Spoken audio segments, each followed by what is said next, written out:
We're a business that's out there to change the world, to make sure that the African child one day is without want. The continent works, jobs are created, the industries work inside the continent, the organizations that propels development are working. So that's what we represent as a firm.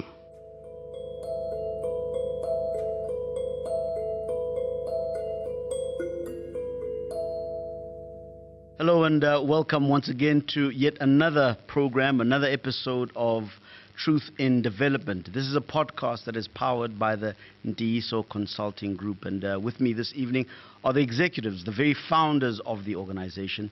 On my far corner on the other side of the screen is Mr. Andisa Ramabunga. Good evening to you, sir, and thank you so much for joining us. Good evening to you too, Aubrey. And very close to me is Mr. Mielani Holeni. He's also the Group Chief Advisor of the Ntiyiso Consulting Group. Thank you very much, sir, for joining us this evening. It's a pleasure. And of course, the Group CE of the organization, Mr. Alex Mabunda. He joins me in the middle of the two other gentlemen. Good evening to you too, sir. Good evening, Aubrey. Thank you. I want to start off by asking a very simple question. What is the Ntiyiso Consulting Group? What does it represent in the general economy here in South Africa? Yeah, so we are a management consulting firm based out in Pretoria, in Centurion in particular. We're a business of 18 years whose mission out there is to unlock development. And we do that by empowering institutions that enable Africa's development in three ways.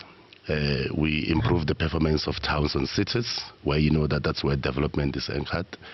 We also support their industrialization and infrastructure development work, which again, from the balances that they create through increased revenues, they're able to fund their infrastructure programs and industrialization work.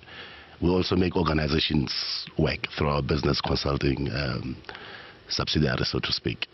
So in that, we're a business that's out there to change the world, to make sure that, the African child one day, is without want. The continent works, jobs are created, the industries work inside the continent, the organizations, that propels development are working. So that's what we represent as a firm. Mr. Ramabunga, one of the things that has happened very recently here in South Africa is that we hosted the 15th BRICS conference here in Sandton. What is Ntiyiso Consulting Group's thoughts as far as that development is concerned, the idea of the BRICS group of companies, and where does Ntiyiso Consulting Group then participate in that context? Yeah, so these are quite interesting developments for the country and quite important. If I were to maybe sum them up, they really about increasing or improving access to markets for South African produced services and goods on what I call normal or at least reduced terms, because they remove things like barriers to entry or high taxation or some of the structural barriers for us in accessing those markets.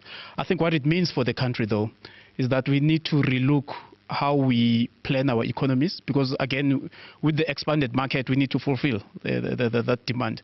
And for us as a business, it's quite an exciting spot to be in, because we are going to be talking all those things the CE was talking about around is industrialization. How do we harness the well endowments within our communities and regions so that we are able to fulfill that demand? But also we need to be able to build those effective organizations that can fulfill that mandate, right? Because at the end of the day, where the rubber hits the road, it's when we are able to mine or produce whatever you're able to produce and be able to export. And that's a function of process and organizations that are effective. And finally, I guess with the growing economy and functional what I call organizations, we have to think about how the municipalities themselves manage the dividend that is a result of an expanded citizenship that is able to pay for goods and services that are provided by municipalities in terms of water, electricity, demand for schooling, increased demand for healthcare, and so forth. So for us, it's quite an exciting position. It's up to us really to grab the opportunity and make practical terms of it so that we are able to improve the life of the African child as we spoke about it. Both my other guests have spoken about the fact that we are looking towards the deepening of industrialization, the deepening of development. What does that mean for the Ntiyiso Consulting Group specifically? These are buzzwords that are used in commerce all the time: industrialization, development. What does it mean in real practical terms for the African child, for the African economy, as far as Ntiyiso is concerned, when you speak of development and industrialization? I think, staying with the theme of the African child, we must contextualize, where the African child is in the greater economy, in the greater country, South Africa, the continent Africa, as well as the world. We are passionate about education, and that education is the very foundation that can be an equalizer as well as a differentiator. So if we talk development from a Ntiyiso Consulting point of view, we are looking for those opportunities to equalize, or to help the African child to equalize the status that is enjoyed, or to the status that is enjoyed by children all around the world who are sitting in developing or developed economies, as well as to create points of differentiation. So really we are about making sure that whatever it is that is a sector, whatever it is that is a concept, whatever it is that exists in our shores. And to be very specific, we've had conversations around agriculture. Farming in the form of subsistence farming has taken place over many decades and centuries and generations and so on and so forth. And you wonder, why is there no commercial farmers that are coming from the African communities? So development from a Ntiyiso Consulting point of view is making sure that when we say we deepen that development, it must be able to reach someone who is in the far-flung outskirts of our country, and commercializing, whether it's cattle farming, whether it's goat farming, whether it's all of those things, but to be able to put it into a value chain. So our business is around understanding the components that would create a value chain, that would create then the development that becomes something that can generate revenue, that can get institutions to work and work properly, that takes big concepts and make them simpler in terms of working according to the industrial norms. So really I think, our contribution that we seek to add in very specific terms is take the complex things and make them accessible enough, document them and make them methodical, so that we can then be able to produce dams as quickly as we should, so that we can build hospitals as quickly as we should. And for that matter, if you think hospitals, the components that would go into hospitals must be able to be produced locally as well, by local entrepreneurs, and they can service the country as well as service the world. So development for us touches on those aspects where we are looking, obviously, the black child, being able to take those concepts and sell them into our own country, but also export them into the world. I think that's what development will be in our context. Alex Mavunda, I've had conversations with you about this. It's somewhat of a contentious issue for me, and perhaps you can give us a little bit of clarity. First of all, I sometimes have an ambivalent relationship with the very term African child. I understand what it means from, I suppose, a sentimental place of a people that has been oppressed and marginalized for the longest time. That's a conversation that is an unarguable conversation. I worry, however, in the sense of development, in the sense of progress, in the sense of growth economically, that the very term keeps us infantized. It keeps us as children, as African people. Your organization, the Ntiyiso Consulting Group, is 18 years old. It's hardly a child anymore. How do we take some of these ideas embedded in these labels, African child, development, growth, how do we make them quintessentially African? And I ask that question because the industrialization process, as we've come to know it, has been one of extractionism, taking away from the continent without bringing anything back. How does the model that Ntiyiso follows as far as development and industrialization is concerned deal with those questions of infantilization and extractionism? Yeah, I think it's a very important question because yes, indeed, you hear about developed countries, developing countries, third world countries. And of course, it's true that, when you look at history, if I take maybe, let's say, the past, make it 500 years, the birth of, European colonial expansion in the late 1400s, into slavery, apartheid, and where we are now, all of those historical facts, have meant that the development of Africa is somehow retarded, whether in the areas of development of knowledge, technology, and so forth, because of that historical reality.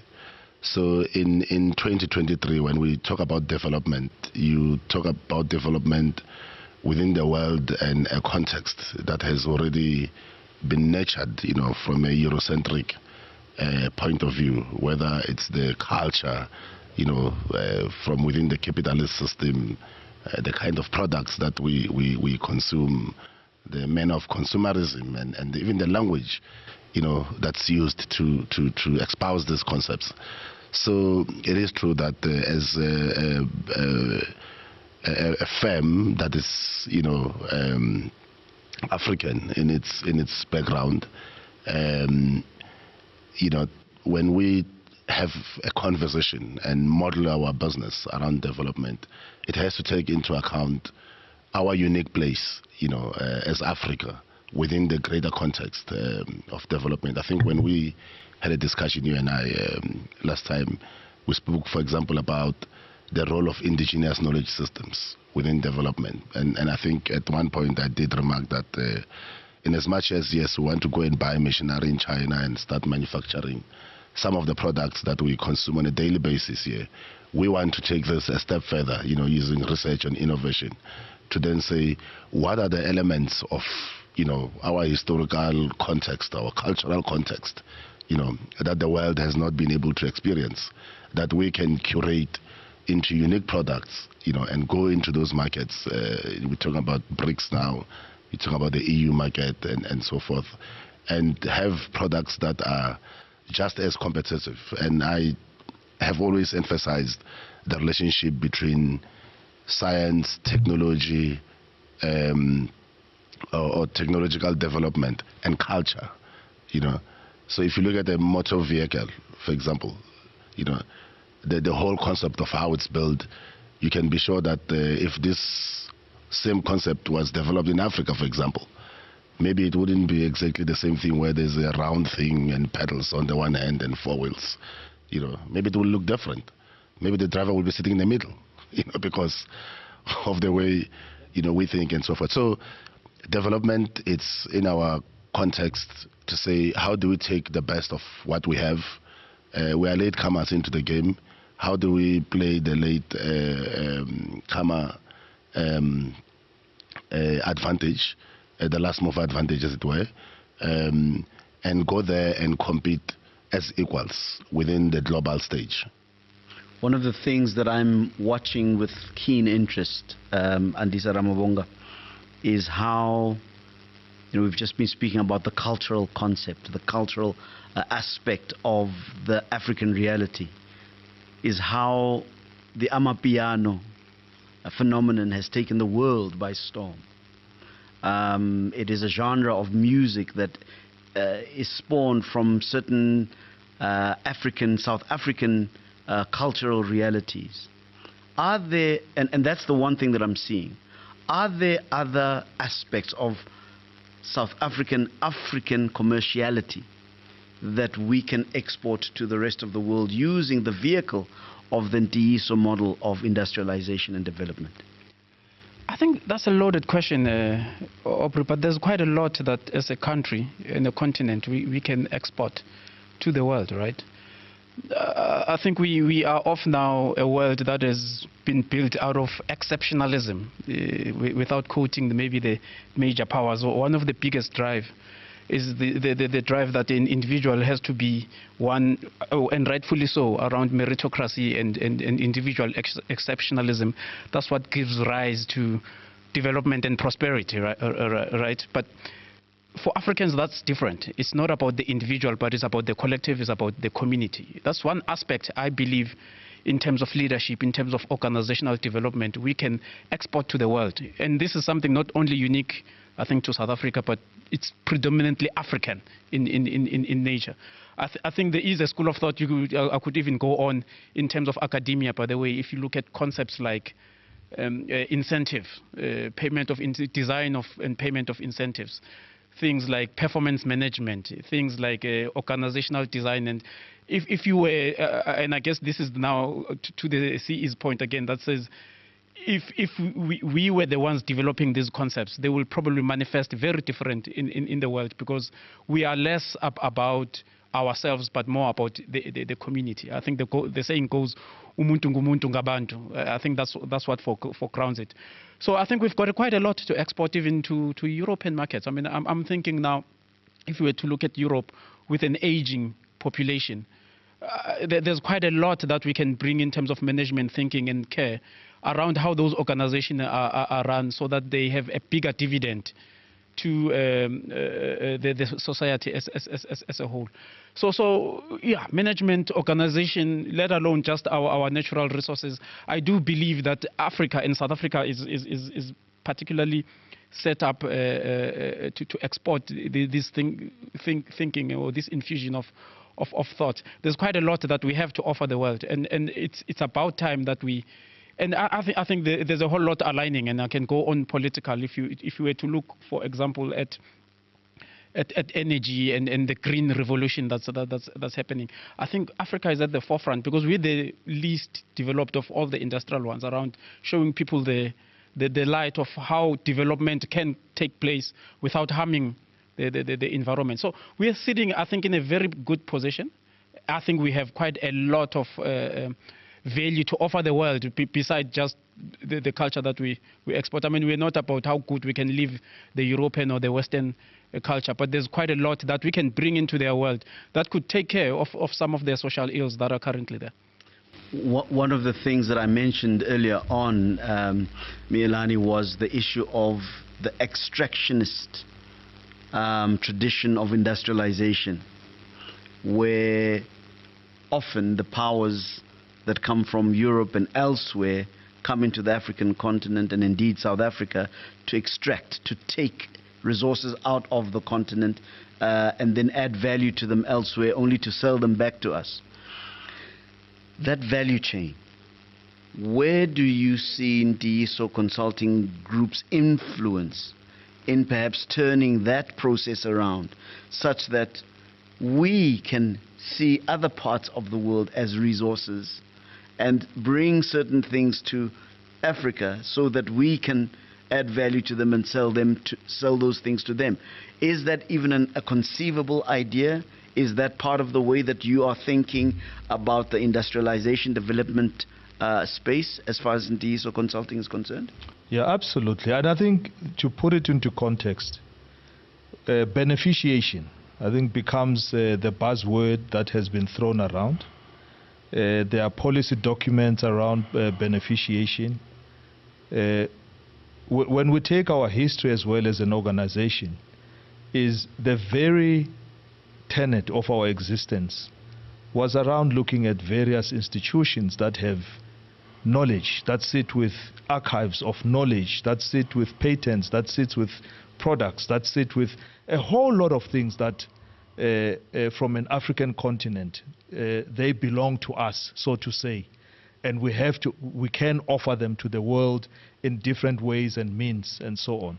So if you take the collective might of our research institutions from the CSIR, from the ARCs, Agricultural Research Commission, Water Research Commission, and so on and so forth, the knowledge that sits within those institutions is vast, it's enormous, and it's something that, we need not look to the shores, of the, for instance, the Chinese or the Europeans or the Americans and so on before we can be able to offer something or at least be known for something. So number one, beneficiation is something which we want to bring to the fore as Ntiyiso Consulting. So within industrialization is obviously the beneficiation of the very products that we have within here. We speak of gold. I think gold has been one of the minerals or metals that have been around for a very long time, that we're guilty of taking it abroad. It's sitting in the Queen's archives, not archives, on the diamonds, and all of those things. So I think for us, industrialization must also build a beneficiation industry. And by so doing, you are then going into the localization debate. Okay?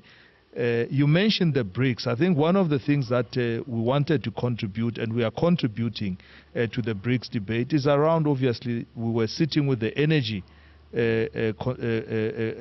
forum, that side. But if you look at, the beneficiation or the minerals that are the new minerals that are now going into the new energy, the green energy that we are talking about, most of them are sitting on the African continent. You can go to DRC, you can go to whatever. The Zambians have already played their part, with regards, to copper. And that copper as well, we're guilty of exporting it before we can beneficiate it. So there's a big debate around what we seek to bring as an organization, which is a bigger part, I think, or which will end up being a bigger part of our mission in unlocking development. So that extractionist mentality is what, from an equalization point of view, we are addressing. And we are addressing by building institutions that are going to be able to say, hang on, we don't have to send it abroad so that it can come back better. We can improve it here before it goes out. And you can imagine 1, 2, 3 stages of improvement of a product. You're already adding value, which earns you good currency around the world. And you are now moving to developing an industry within the local shores so that, even if those parts, may come back in whatever form, they at least have left the shores here, not from the pit to the port, as they often say. So we actually are dealing with all of those things that says we want to change the way that the value chains operate. So if there's a value chain that has 15 steps, at least we must be able to eat into 5, 6, 7 of those first steps before we can let go of that particular product, so that it can earn us more as a country. So the whole issue of where we sit from a industrialization point of view, and the beneficiation, the localization, and then the entrepreneurship side of things. Because essentially, I think as a business, we operate as entrepreneurs. We're an entrepreneurial business, and that does not limit us to just providing a slide decks and big reports and so on. So we're practical as well in nature with regards to how we want to change the way that our worldview and what we deliver to the world, and how we then change the construct and structure of the economy. I want to take a quick break. I want to take a quick commercial break, but I want to come back to each of you as we come to the closing of this conversation, as to how all of these philosophical conversations we've had about extractionism, about BRICS, about how do they become practical, who becomes Ntiyiso Consulting Group's client, international and domestic, what sorts of questions do they need to be asking in order for them to be equally yoked with yourselves? I'm really looking forward to that conversation, because I think we need to understand ultimately how we practice the various philosophies we've discussed in this segment. Let's take a break. When we come back, we have a conversation about the practice of Ntiyiso Consulting Group's philosophies. The Ntiyiso Consulting Group is an authentically African and globally wide management consulting firm which seeks to empower institutions that enable Africa's development. This impact is delivered through 3 subsidiaries: Ntiyiso Revenue Consulting, Ntiyiso Business Consulting, and Ntiyiso Industrialization Consulting. Our team of over 200 consultants provides sustainable, evidence-based solutions to complex management problems and are subject matter experts in strategy, governance, organizational turnaround, revenue enhancement, and unlocking new economic streams for growth. Visit www.ntiyisoconsulting.co.za for more information. Ntiyiso Consulting Group. Truth, trust, results. Hello, and once again, welcome to yet another podcast, podcast in a series of conversations in the Truth in Development. This podcast is powered by the Ntiyiso Consulting Group, and I'm speaking to the executives of the organization. The Group Chief Executive, Mr. Alex Mabunda, sitting in the middle. The Group Chief Advisor, Mr. Andisa Ramabonga, sitting right at the end. And of course, the other Group Chief Advisor, Mr. Miyelani Holeni, talking about what is the conversation. That is the central theme of this particular conversation.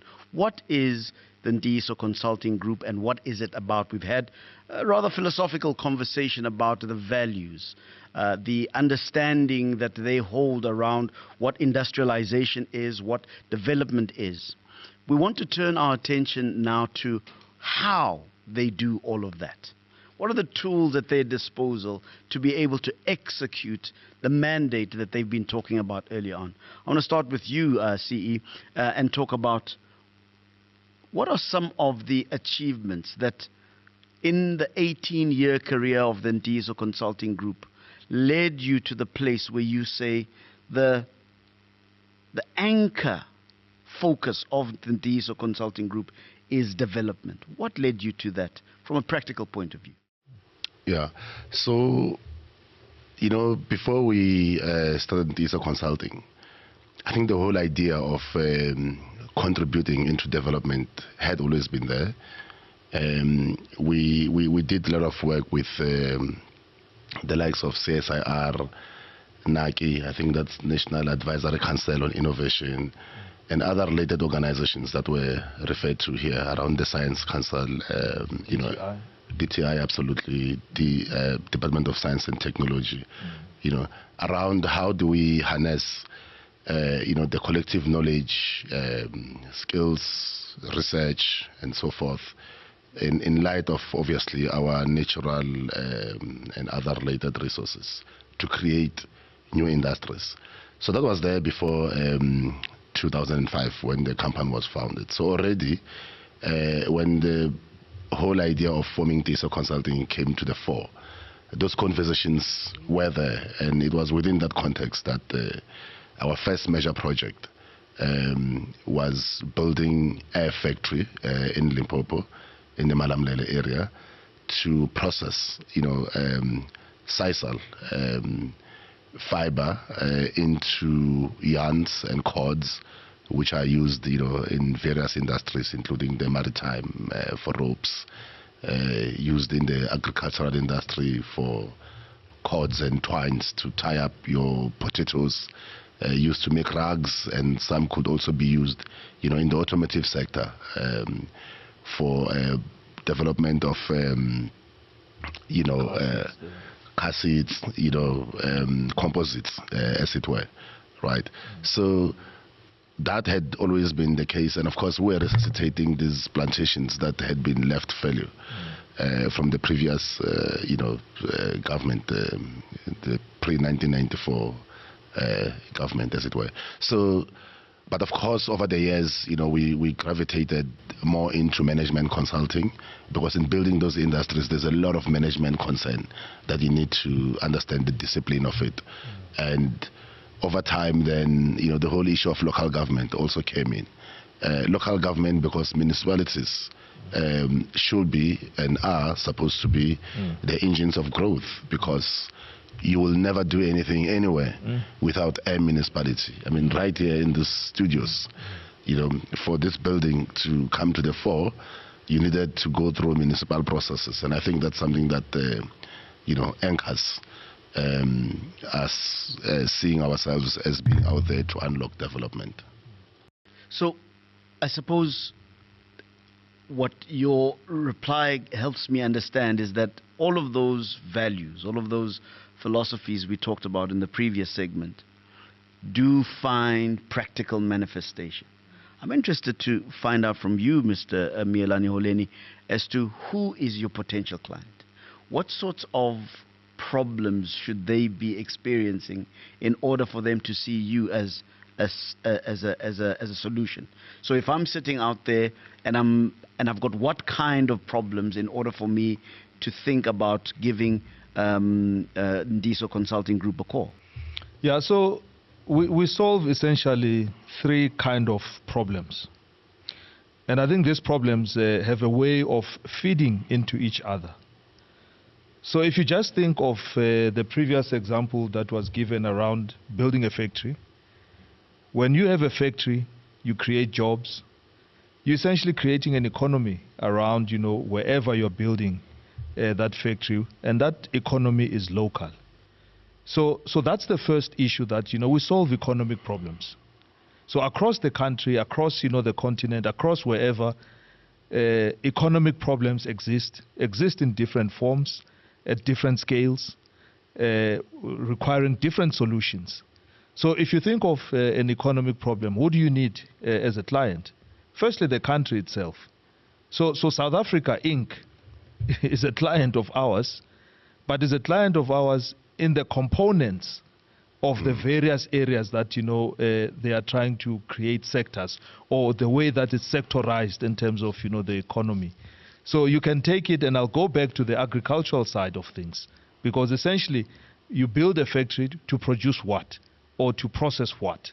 If it processes agricultural goods, it means that, you're dealing with the agricultural sector, and you're dealing with the research institutions, you're dealing with, the funders, within there, whether it's the likes of, IDC to get the factory going, and so on and so forth. So that would be, if you want, the countries, that become eventually the clients of Ntiyiso Consulting. What I'm hearing there is that it's the organs of that state that would see you as a client in the various, as you said, components of how they deliver services, development, industrialization. Absolutely. Okay, so those various organs play a critical role towards, or at least are a client of ours. But I think you must also understand that when you are solving economic problems, there's a myriad of stakeholders. I mentioned there's financial, that takes you into the private sector. There's also the research that takes you into the, obviously, the research institutions or the quasi-government institutions. There's government itself. There's entrepreneurs as well, which is based on, the social side of the economy. So even the entrepreneurs that are seeking to build, something great, we talk about, the various industries, Marula industry, for instance, if you think of, industrialization, solving that one as part of or getting it as part of the industrialization process that we go about. It also has many other stakeholders there. So I think the first thing is cooperatives as well. Cooperatives as well, that are part and parcel of that. So I think that is the first thing that, must be understood, that we solve economic problems locally, and locally in the form of local economic development, and within municipalities, which now brings in the aspect of local government, that, local government, the municipalities across the countries are our clients at that particular level of solving economic problems. Secondly, we solve institutional problems, because you can create great economic policies, you can come up with great industrialization strategies, You can come up with, green papers, blue papers, white papers, Until you are blue in the face. until you are all of those colors that are being espoused within there. But you need to get to an institution that is going to deliver on the mandate of whatever you want to put out into the market. And that's where we work with institutions, because the very construct, the very structuring of those organizations from a business model canvas point of view is what will determine if they are going to succeed in carrying that concept and be able to put it out there as a product that can be sold, that can be bought, that can be accessed and reach various markets within there. So we need strong institutions, and that's where we work with institutions to look at their organizational design. We also look at, their performance management systems. We look at their strategies, we look at the risk management parts, and all the components, the governance aspects as well, that would make an organization function and function very well and be able to serve its mandate, or what we would call a value proposition, to be able to discharge its value proposition to the utmost. Thirdly, we solve financial problems, because all of these things of starting with the economy, and getting all of the concepts, going, and all of the plans and the buy-in to setting up institutions. Those institutions, they are in themselves dependent on the finances, on the money, the revenue that would flow into those very institutions. And of course, they have to go and raise money to be able to get to a particular point of setting themselves up so that their balance sheets are strong enough. I remember you and I had a conversation so at some point about the idea of revenue consciousness. Absolutely. Yeah. So that consciousness of revenue, of managing your finances well, of being able to get the inflow of the finances or the revenue into the organization, and also managing the outflows in the form of the expenditures and how you budget, for all of those things. So those three problems that we solve as Ntiyiso Consulting, you can already see that, even a radio station, even a television or broadcasting corporation becomes, or can become part of our companies. State-owned companies become our clients. The organs of state, in their various forms, in terms of, yeah, exactly. So you can go through, and recently, I think, we've been on a trip with one of the giants, the giant exports of South Africa, which is a telecoms company in the form of MTN, where they were having a bilateral or a country-to-country business summit with Uganda. So you can already see that, those clients as well, from a telecommunications point of view, also become our clients, because they want to go and plant, towers, for instance, or to get people to talk. In fact, they are not interested in planting towers, but they want to get, information to flow.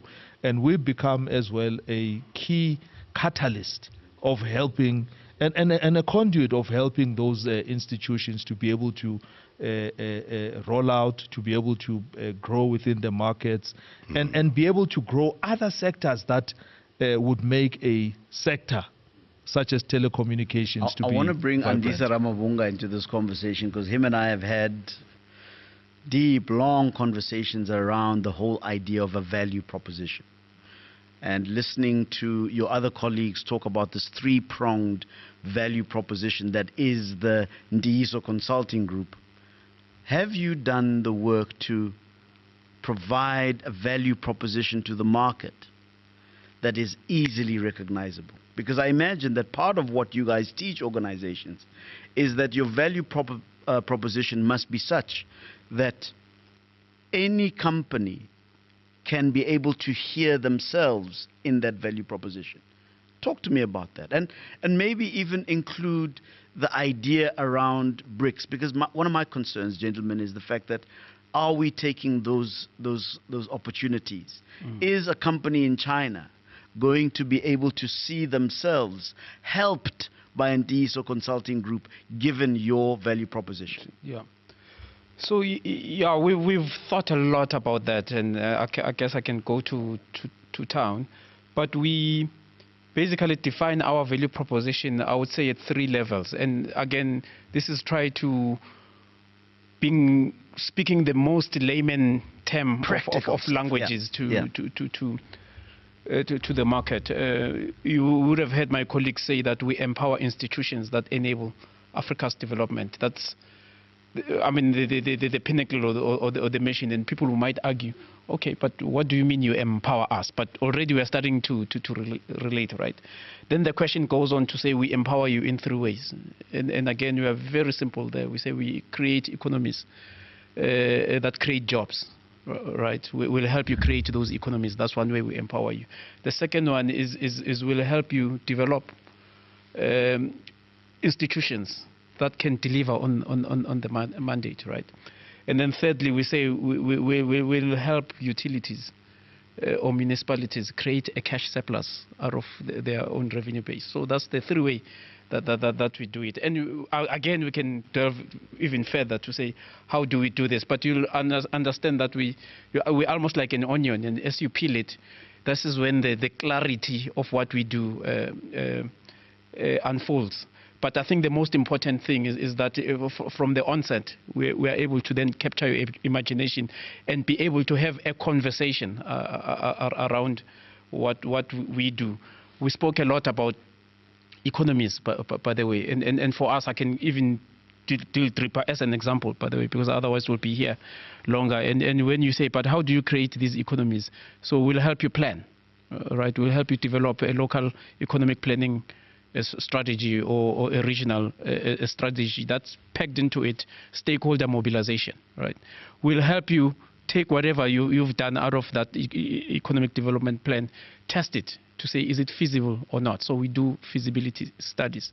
Once you've done that, we'll help you raise money to fund those things, right, from a development aspect. Once we've raised the money, we'll then build it. So we'll engineer, we'll procure, we'll manage and maintain. So that's the 4 ways that we develop those economies. And again, those are very tangible things that we do. For example, there's quite a big demand for people who are tasked with economic development to develop those strategies. We'll help them do that.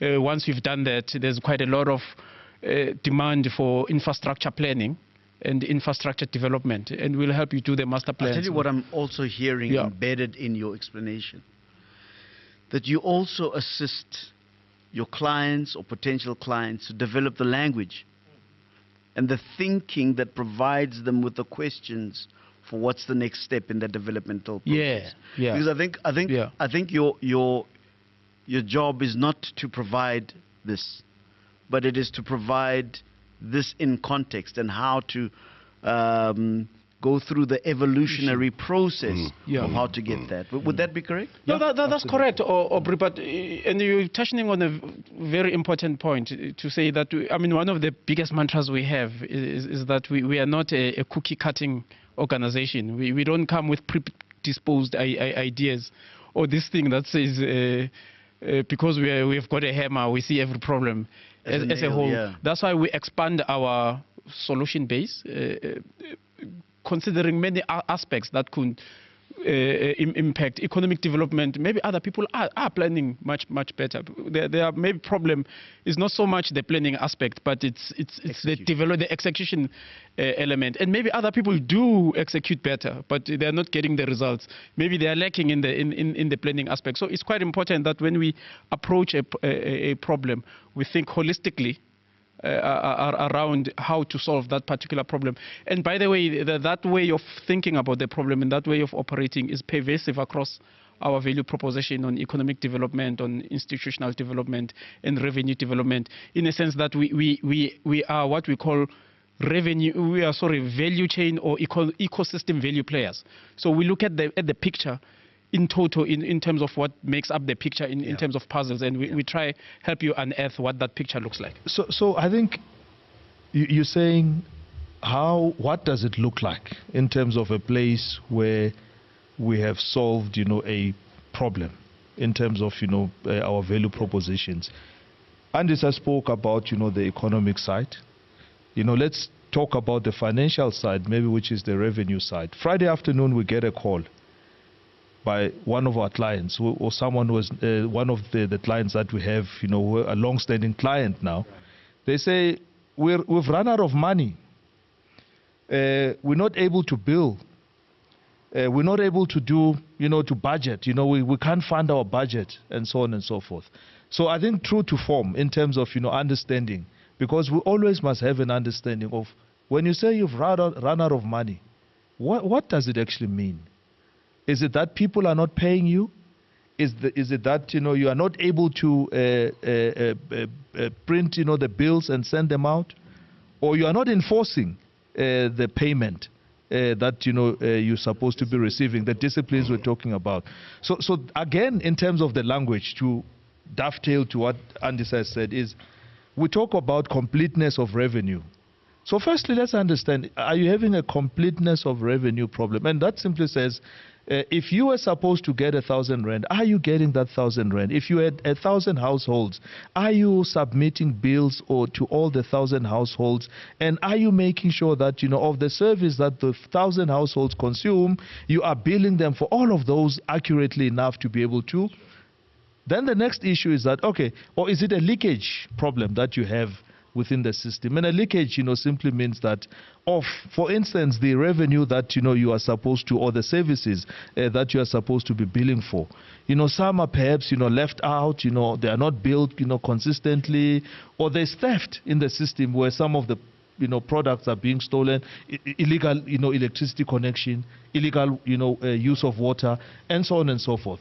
Or is it that, you want to increase your revenue when you say, so I think that is the other part, to reinforce, the issue that we bring not a cookie cutter, but we bring tools. And we think of those problems, to say, if we don't have that particular tool, for instance, then we can develop the tool on the spot that says, okay, it was completeness, it was a protection of revenue, it was increase of revenue. Okay, there's actually now a fourth issue that you actually want to achieve. Let's develop it and co-create it together with our clients. And local government, I think, becomes one of the shining examples of what we've done and how we've discharged our value proposition. Oh, but maybe very quickly, just to further bring it home. So you can say that if you say you want to unlock development, there are just so many moving parts. And I think how we've developed our value proposition is being able to get to each one. I mean, he spoke about an onion peeling kind of a scenario. I mean, if I tell you that we are running water treatment plants in some of our clients, because that's part of... What does it have to do with consulting? Yeah, yes, exactly. It's about end-to-end, because the question is, we want to get there. What are those things that must get us to that final outcome? And this whole thing of end-to-end and owning the problem with the client, from the problem statement to ribbon cutting. That's very important. And bringing everyone in between. So as we close, and I know that in other conversations we'll talk about the process that led to this giant Ntiyiso Consulting Group that is now 18 years old. And I do want to hear a little bit about the culture, some of the things that you've gone through as human beings in the creation of Ntiyiso Consulting.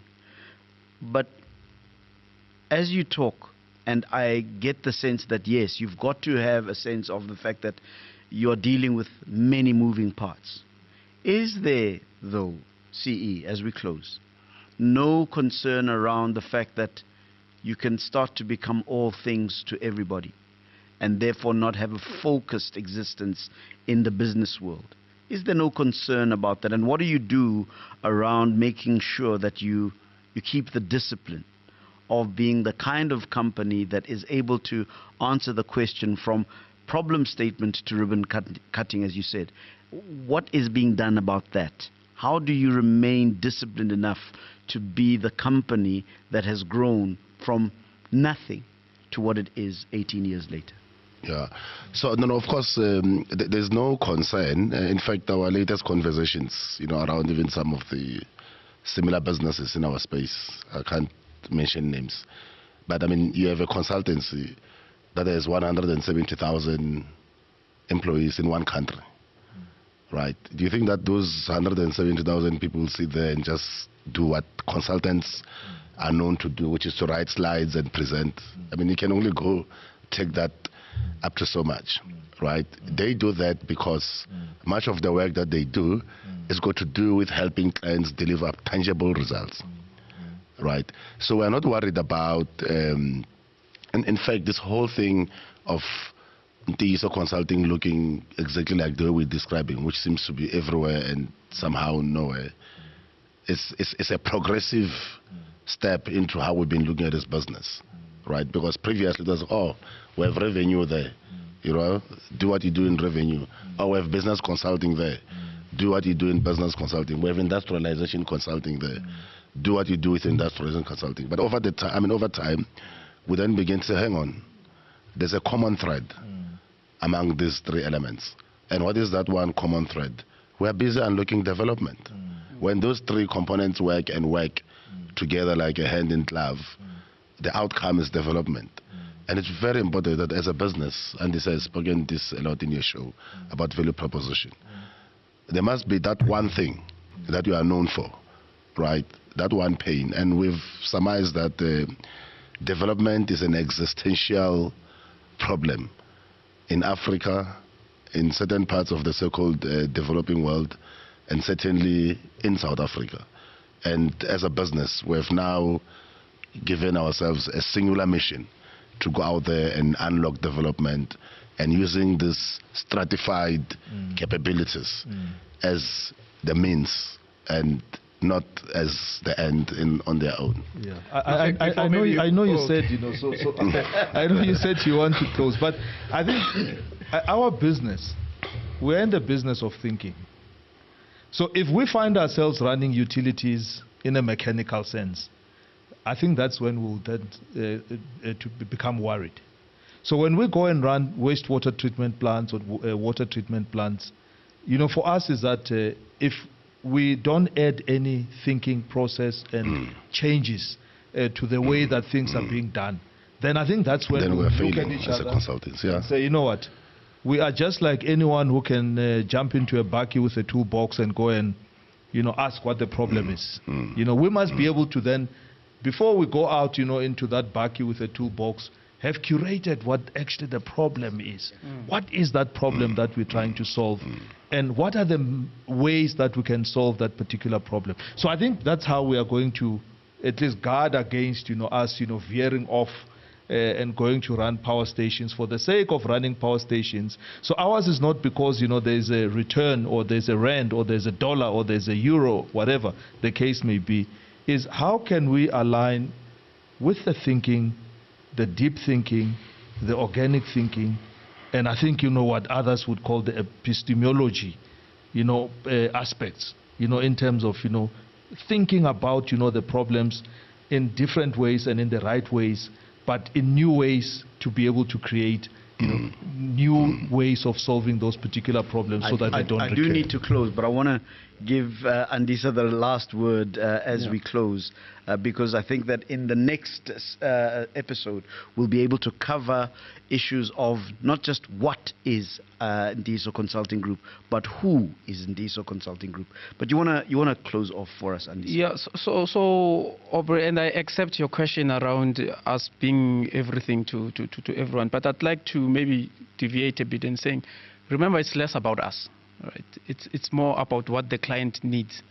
And you and I have spoken a lot about value creation. Because remember, at the end of the day, we do what we do on behalf of someone. We said we empower institutions that enable Africa's development. And if we're doing whatever we're doing, and at the end there's no development, it means we are in that space that we are talking about of being everywhere and having nothing to show. However, how this business was built is exactly about being evidence-based and delivering results. And what you typically find is that as you go on your journey in delivering that value and creating that evidence, you tend to vertically integrate in the value chain. I mean, that's how this business was built. We started doing whatever we're doing and outsourcing certain things.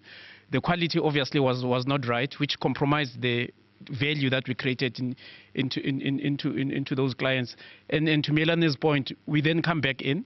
We'll do the spanner work that needs to be done, but we'll do it differently, because remember, we are thinkers. And our value is in creating harmony.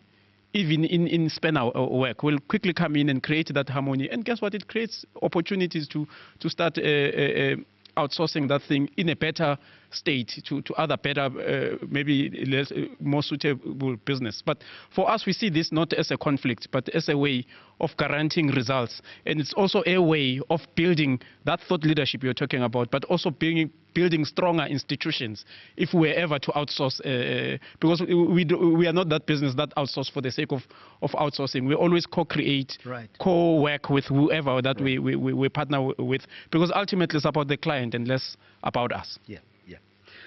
I think we'll stop it there because I think there's so much to talk about. Yeah. But this is a great place to end. And join us once again for the next episode in my conversation with the executives of the Ntiyiso Consulting Group. I'll be asking a fundamental question. Who is Ntiyiso Consulting Group?